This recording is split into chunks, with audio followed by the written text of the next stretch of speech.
Do you have someone in your team who appears to be a thorn in your side? Someone who is really not on board with some of the company values or what it is that you're trying to do. This person could be neurodivergent, and they could have this attitude because it is a recognized trait of neurodivergence that we have a strong sense of justice.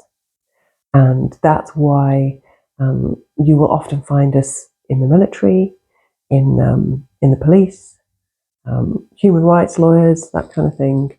We like to advocate for the little guy. We like to stand up against things that we see are as wrong.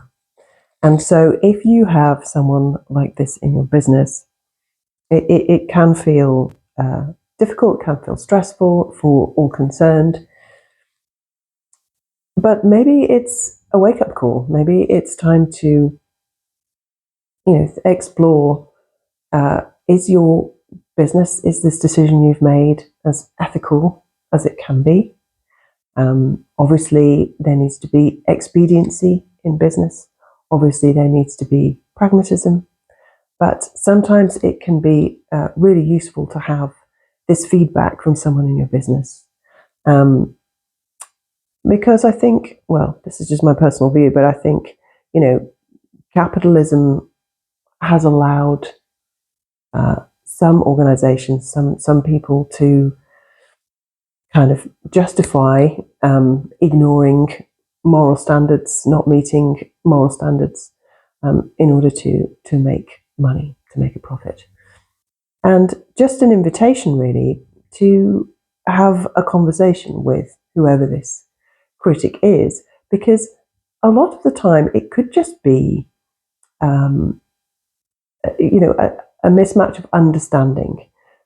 The upside of people like this who are standing up and representing people, sometimes they'll be running the union chapter in your organization, or they will be coming to you with a complaint, this and that's happening in the department, and it's not good enough. What are you going to do about it? They'll often be representing others. There'll be some sort of grievance.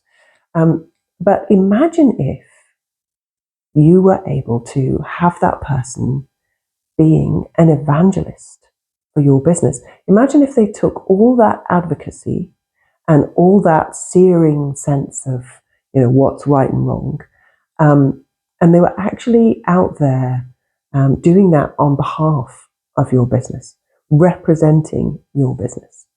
So it's an invitation to think about how to work with that person potentially, to come to an agreement, to come to an understanding, to maybe make some changes to ensure that your business is operating in the most ethical way possible.